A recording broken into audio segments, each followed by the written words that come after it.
Darren Till wasn't supposed to be the story of this press conference. The spotlight was meant to be on Tommy Fury and Eddie Hall, two massive names preparing for one of the most talked about crossover fights in combat sports. But before the main event could even begin, the entire narrative shifted. What happens when a fighter shows up claiming he's just a fan, only to be told he must leave the building before the headline attraction will even walk onto the stage? That's exactly the controversy that exploded in Manchester. In a moment that immediately set social media on fire, Darren Till revealed that security had informed him Tommy Fury would not appear at the press conference unless Till left the venue. The situation instantly raised questions. Was this simply event management? Was it contractual? Or was there something much deeper happening behind the scenes between the Fury camp and one of the most unpredictable personalities in combat sports? As the tension grew, Till didn't hold back. He questioned the decision, fired shots at Tommy Fury's fighting ability, hinted at fears within the Fury camp, and even predicted that Eddie Hall would defeat Tommy when they eventually meet in the ring. What followed was one of the most revealing and controversial interviews we've seen in recent months. Apparently I can't be here. I've been told to leave. Darren, when was you told you couldn't come in? I've been told by security that Tommy won't come out on stage unless I get out the building, so... You gonna leave? Well, I don't want to ruin the event. I don't want to be disrespectful to Misfits, but am I doing anything wrong? Surely this... Have you come here to... I've come here as a fan to watch I'm supporting Matt Floyd. You haven't come here as a fan, you come here to do something. Come to cause murder and what? This for sure means that obviously they must be scared of you, the Fury. I don't know. I don't want to say scared because I don't know how they feel, but they obviously just don't want me around. You know what I mean? What happens with you and John today if you come close? That just depends on whatever John wants to do. Nothing with me. I don't give a fuck for John or no one, or Tommy or none of the Furies. Only Tyson, he's not here. Why do you think they've said you can't come, or Misfits? Is it them or Misfits or who? The pride's hurt because I fucking terrorised them that much. The pride's hurt, their egos are hurt. But as I said, I'm just here as a fan, just with me mates. What? As far as you know, was it in the contract? I've been told that I'm not allowed to attend any Misfits event what Tommy Fury's on. Right from the start, this wasn't a normal pre-fight media situation. Darren Till's removal instantly became a bigger talking point than the actual Fury versus Hall press conference itself. Whether fans believe Till genuinely arrived as a spectator or not, the optics are fascinating. Combat sports thrives on conflict, and Till has built a reputation as someone who naturally creates headlines wherever he goes. The bigger question is why his presence appeared significant enough to potentially delay or disrupt an entire press conference. If Tommy Fury truly refused to appear while Till remained in the building, that immediately tells fans there's far more tension between the two camps than many previously realized. For viewers, this transforms a hypothetical future matchup into something much more real.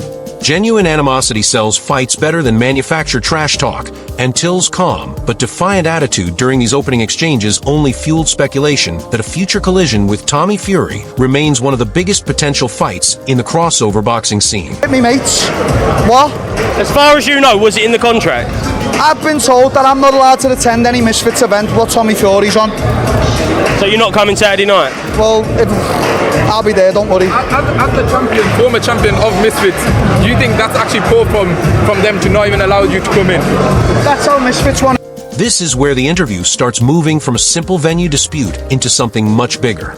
Darren Till carefully avoids directly claiming that Tommy Fury is afraid of him, but at the same time, he leaves enough room for fans to draw their own conclusions. That's a tactic experienced fighters often use. Instead of making a bold accusation, they plant the idea and let the audience debate it. The most revealing statement may actually be the claim that he's allegedly barred from attending Misfits events whenever Tommy Fury is involved. If true, that suggests this situation extends far beyond a single press conference. It would indicate a long-term effort to keep the two personalities separated. Till also takes direct aim at the Fury camp's pride, suggesting previous confrontations have left lasting resentment. Whether that's accurate or simply promotional warfare, it reinforces a growing narrative that the relationship between Till and the Fury family has become deeply personal. In combat sports, personal rivalries often generate far more interest than rankings, records, or championship belts. Every comment here adds another layer to a feud that fans are increasingly eager to see settled inside a ring. So you're not coming Saturday night? Well, I'll be there, don't worry. As the champion, former champion of Misfits, do you think that's actually poor from them to not even allow you to come in? That's how Misfits want to treat me, then that's how Misfits want to treat me. I've done nothing but good for Misfits, so yeah, I feel disrespected, so I'm not leaving. What do you think about the big stacks thing yesterday with Jordan McCann?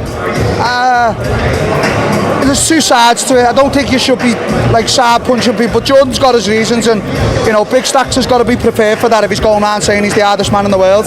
So One of the most interesting parts of this segment is that Darren shifts from anger to disappointment. Instead of focusing entirely on Tommy Fury, he directs attention toward Misfits itself. By reminding everyone that he was once a champion and has contributed to the promotion's growth, Till positions himself as someone who feels betrayed rather than simply excluded. That distinction matters because fans often respond differently to perceived disrespect than they do to ordinary fight promotion drama. Till is essentially arguing that his history with the company should have earned him a different level of treatment. His comments regarding the Jordan McCann and Big Stacks incident are also revealing. Rather than taking an extreme position, he acknowledges both sides while reinforcing a harsh reality of combat sports culture. When fighters build reputations around toughness and intimidation, confrontations become almost inevitable. It demonstrates that Till remains deeply connected to the mindset of the fight game, where reputation, respect, and public perception often carry just as much weight as victories and losses. Darren, will you be returning on Misfits now that they've kind of disrespected you with this?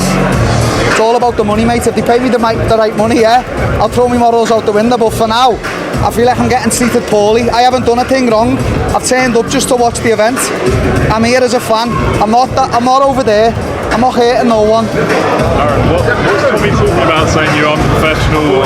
Yeah, I am unprofessional, but this is the fight game. I'm trying to build a fight with me and him, and he's saying I'm unprofessional. Yeah, I'm extremely unprofessional, but this is the fight game. We're fighters. This section perfectly captures why Darren Till continues to be such a compelling figure in combat sports. Most athletes would attempt to defend themselves against accusations of being unprofessional. Till does the exact opposite. He embraces the criticism and turns it into part of his identity.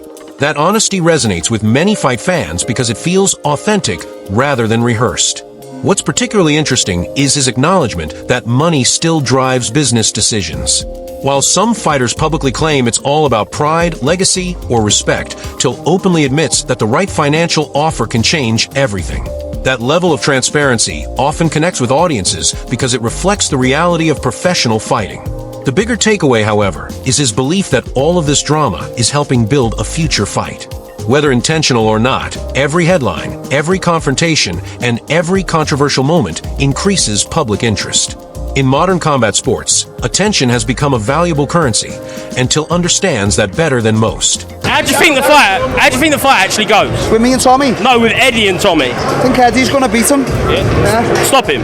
I think Eddie's going to beat him. I think Tommy's poor. I do. I think he's poor. Do you think you've done more promo for this fight than Yeah, Eddie? I have. I should be getting paid. Now the conversation shifts directly toward the main event, and Darren Till wastes absolutely no time delivering a bold prediction. Picking Eddie Hall to beat Tommy Fury is already controversial, but calling Tommy a poor fighter raises the stakes significantly. The reason these comments attract attention is because Till comes from an elite fighting background. Regardless of whether fans agree with him, people listen when experienced fighters break down other fighters. Till has shared gyms with high-level athletes, competed against world-class opposition, and understands combat at a level most spectators never will. At the same time, critics will point out that Tommy Fury remains undefeated in professional boxing and has already beaten several high-profile crossover opponents. That creates an interesting divide among fans. Is Till offering genuine analysis, or is personal rivalry influencing his judgment? His joke about deserving promotional pay also highlights an undeniable reality. Throughout this entire situation, much of the media attention has shifted away from Fury versus Hall and toward the ongoing Darren Till storyline. From a promotional standpoint, that's difficult to ignore. Darren, John told me that he will never ever let Tommy fight you because you disrespected him and you'll never get the chance. What about all the disrespect and John's done to everyone, KSI, over the years and everyone? But does that just go out the window? Do you genuinely believe you'll ever fight him? I don't really care if I fight him or not. This is good for me, this is not good for them, so whatever. Do you think that's the reason? The real reason why John said he would never let Tommy fight? You want the real reason? Yeah. I think John and Tommy are genuinely know I'm a problem. and they're worried about me. They're not worried about anyone, they're worried about me. They've heard rumours in the gym and stuff, and I think they're worried about me, and so they fucking should be. This may be the most explosive portion of the interview so far. Darren Till moves beyond frustration and directly challenges the motivations of Tommy Fury and his father, John Fury. Rather than accepting the explanation that the fight won't happen because of past disrespect, Till presents an entirely different narrative that the Fury camp views him as a legitimate threat. Whether fans believe that claim or not, it's exactly the type of statement that fuels endless debate online. Supporters of Till will point to his experience in elite-level mixed martial arts and argue that his toughness, aggression, and unpredictability could create problems for Tommy. Fury supporters, meanwhile, will argue that boxing experience and professional ring time favor Tommy heavily. What's strategically clever is that Till doesn't necessarily need the fight to happen immediately. Every public accusation increases interest. Every denial from the Fury camp creates another headline. The result is a rivalry that continues generating attention even without an official contract. In today's fight business, sustained public interest can sometimes be just as valuable as the fight itself. Is there a part of you that regrets that day, the original presser that caused it to stop? Yeah, I lost out on a bit of money, but I don't give a shit. I'm not asked. I don't care. Do you think this is the biggest fight in the space now, you and Tommy? Me and Tommy's the biggest fight right now, and I'm here to make that fight. I'm here to put 5 million quid in his pocket and 3 million quid in my pocket, so let's do it. This exchange reveals something important about Darren Till's mindset. While he acknowledges that previous incidents may have cost him financially, he makes it clear that he isn't dwelling on the past. Whether that's genuine indifference or simply a fighter refusing to show regret publicly, it reinforces the image he's cultivated throughout his career, someone who refuses to back down from controversy. More importantly, Till immediately pivots toward business. The moment he starts discussing multi-million-pound purses, the conversation shifts from personal drama to commercial reality. That's where this rivalry becomes especially interesting.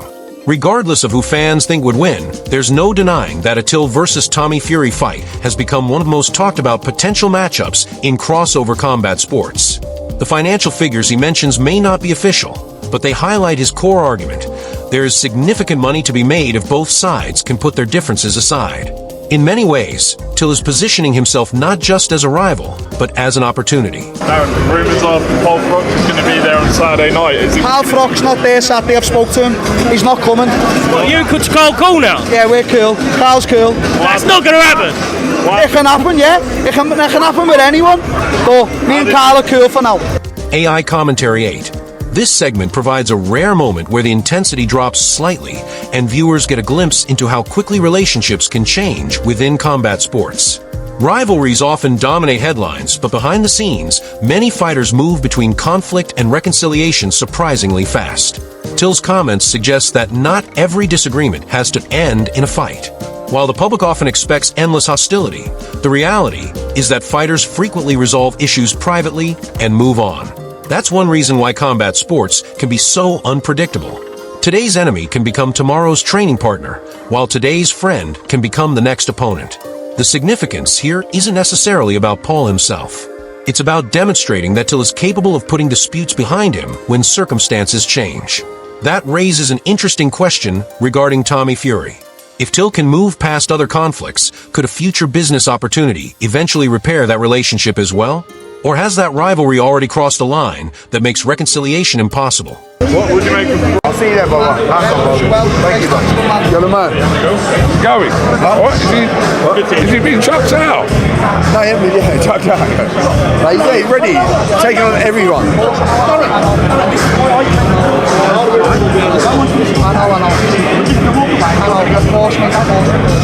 Does he go? Walk on with him, mate. Right. You gotta go. You gotta go. No, I'm not disrespecting that man. It's going to ruin an event. I'm not allowed here. It's been put in a contract. I'd love to stay, but there'll be no press conferences. I'm still here, so I'm going to have to leave. So, yeah, fair enough. Fair enough. The Zone, I'm partnered with the Zone on bare knuckle. I've got to leave. It's in a contract, so I have to leave. You can't stay. No, I don't want no attention. All right, go on, you go. Thank you, mate. The ending of this interview may actually be more powerful than the explosive comments that came before it. After spending much of the conversation questioning the decision, Darren Till ultimately leaves without creating the kind of confrontation many people expected. That's significant because it allows him to maintain the moral high ground in the eyes of many supporters. Instead of forcing security intervention or causing a public scene, he repeatedly emphasizes that he doesn't want to disrupt the event. Whether viewers believe that was his original intention or not, the final image is one of reluctant compliance rather than chaos. There's also an irony to the situation. Till claims he doesn't want attention, yet his removal became one of the biggest stories surrounding the entire event. In many respects, the controversy achieved the exact opposite of what organizers may have intended. Rather than eliminating distractions, it created a new narrative that dominated discussion across combat sports media. As Till walked away, the biggest question remained unanswered. Was this simply a contractual issue, or was it evidence of a rivalry that continues to grow behind closed doors? That uncertainty is exactly what keeps fans talking long after the cameras stop rolling. What started as a routine press conference for Tommy Fury versus Eddie Hall quickly transformed into one of the most talked about moments in crossover combat sports, and Darren Till was right at the center of it. Throughout this interview, Till repeatedly insisted that he arrived simply to watch the event. Yet the revelation that he was allegedly required to leave before the press conference could proceed instantly created controversy. Whether fans believe it was purely a contractual matter or something more personal, the incident has only intensified speculation surrounding the ongoing tension between Till and the Fury camp. What stood out most was Till's confidence. He didn't hesitate to criticize Tommy Fury's abilities, predict an Eddie Hall victory, or suggest that the Fury family sees him as a legitimate threat. Those comments will undoubtedly divide opinion among fans, but that's exactly what makes this story so compelling. In combat sports, the biggest rivalries are often fueled by unanswered questions, and right now, there are plenty of them. Can Tommy Fury continue proving his critics wrong? Would Darren Till actually be a dangerous opponent inside a boxing ring? Is the fight realistic, or will business and personal issues continue preventing it from happening? One thing is certain. After this press conference, interest in a potential Tommy Fury versus Darren Till showdown has only grown stronger. Whether the two men ever share a ring or not, the rivalry has become one of the hottest talking points in the fight game. But now we want to hear from you. Do you think Darren Till was unfairly removed from a press conference? Was Tommy Fury right to keep his distance, or do you believe Till has gotten under the Fury family's skin? And if the fight ever happens, who wins, Tommy Fury or Darren Till? Drop your prediction in the comments below. If you enjoyed this breakdown, make sure to hit that like button, subscribe to Fight Pulse TV, and turn on notifications so you never miss the latest boxing, MMA, UFC, and combat sports news. Thanks for watching, and we'll see you in the next one.